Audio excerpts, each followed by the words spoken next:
Untuk yang pertama, model yang pertama yaitu model Kurt-Lewin. Model Kurt-Lewin menjadi acuan patokan atau dasar dari adanya berbagai model penelitian tindakan yang lain, khususnya untuk penelitian tindakan kelas. Nah, dikatakan demikian karena Kurt-Lewin adalah orang yang pertama kali memperkenalkan apa itu action research atau penelitian tindakan. Konsep pokok penelitian model Kurt-Lewin terdiri dari 4 komponen, yaitu yang pertama, perencanaan atau planning, yang kedua, tindakan atau acting, yang ketiga, pengamatan atau observing, yang keempat, refleksi atau reflection. Nah, hubungan dari keempat komponen tersebut itu bisa saya munculkan di layar di belakang saya, di samping saya. Nah, begitu. Terima kasih.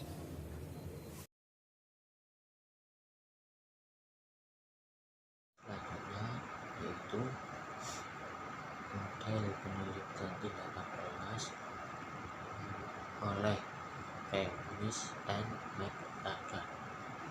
Nah, model yang kedua ini merupakan pengembangan lebih lanjut dari model Kurt-Lewin. Secara mendasar, model ini tidak ada perbedaannya antara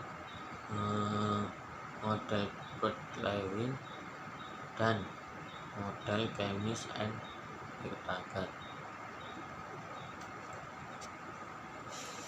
Dan model ini sering digunakan karena sederhana dan mudah.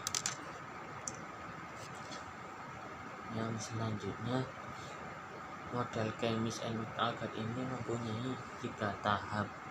Yang pertama adalah tahap perencanaan atau yang disebut plan.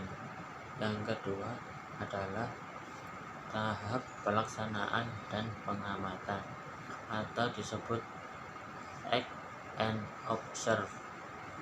Yang terakhir adalah tahap refleksi atau bisa disebut dengan model refleks.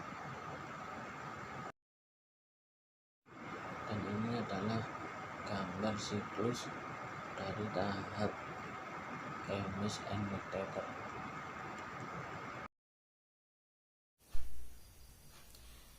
Yang ketiga yaitu model menurut John Elliott. Model ini sama halnya seperti model yang dikemukakan oleh Camis and McTaggart. Model ini adalah pengembangan lebih lanjut dari model Kurt-Lewin. Dari model ini mencoba untuk menggambarkan lebih rinci mengenai tindakan-tindakan yang harus dilakukan oleh peneliti. Ide dasarnya sama, mulai dari penemuan masalah, kemudian merancang tindakan yang harus dilakukan atau yang dianggap mampu untuk memecahkan masalah tersebut, kemudian diimplementasikan, kemudian dimonitor, dan selanjutnya dilakukan tindakan lebih lanjut jika diperlukan. Untuk selanjutnya, mari kita simak bagan PTK dari model John Elliott. Model pembelajaran MC Kiernan. Model ini dinamakan dengan model proses waktu. Menurut Kiernan, sangatlah penting untuk mengingat bahwa kita tidak perlu terikat oleh waktu, terutama untuk pemecahan masalah. Hendaknya pemecahan masalah atau tindakan dilakukan secara rasional dan demokratis. Penelitian tindakan kelas yang dikembangkan oleh MC Kiernan ini yaitu terdapat 6 langkah. Yang pertama yaitu definisi masalah.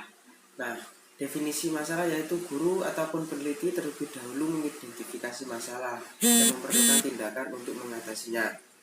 Terus kemudian yang nomor 2, asesmen kebutuhan. Setelah masalah ditetapkan, dilakukan analisis kebutuhan untuk menetapkan tindakan yang digunakan dan perangkat-perangkat yang diperlukan untuk memecahkan masalah. Nah, yang selanjutnya yaitu hipotesis. Setelah kebutuhan pemecahan tindakan teridentifikasi, peneliti membuat hipotesis tindakan agar upaya pemecahan tidak pemecahan dapat dilakukan. Yang selanjutnya yaitu implementasi. Pada tahap implementasi ini, guru atau peneliti melaksanakan apa yang telah direncanakan dalam bentuk tindakan pada proses pembelajaran. Selanjutnya yaitu evaluasi. Evaluasi yaitu dilaksanakannya sebelum mengambil keputusan terhadap pelaksanaan siklus yang telah berlangsung. Setelah tahap evaluasi, yang terakhir adalah pengambilan keputusan. Dari pengambilan keputusan yang dilakukan dapat menjurus pada kesimpulan. Nah, apakah melanjutkan pada pelaksanaan siklus selanjutnya atau kembali untuk mengevaluasi kegiatan awal siklus yang dilakukan, yaitu mengidentifikasi masalah. Nah, itu adalah langkah-langkah penelitian tindakan kelas dari MC Kernand.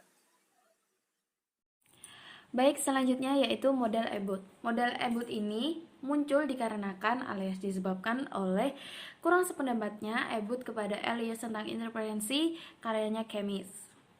Pada model Ebut ini, model PTK dikemukakan oleh Ebut itu sendiri dengan mengedepankan dua hal, yaitu yang pertama, sangat memperhatikan alur logika dari pendekatan penelitian. Yang kedua yaitu Ebut menjabarkan teori sistem yang terdiri dari subsistem atau konseptual menjadi sebuah bentuk operasional. Baik, untuk selanjutnya yaitu diagram model PTK yang dikemukakan oleh Ebut. Pada model diagram ini itu terdapat ada 3 daur, yaitu daur 1, daur 2, dan daur 3. Untuk lebih rincinya bisa dilihat pada slide ini. Terima kasih.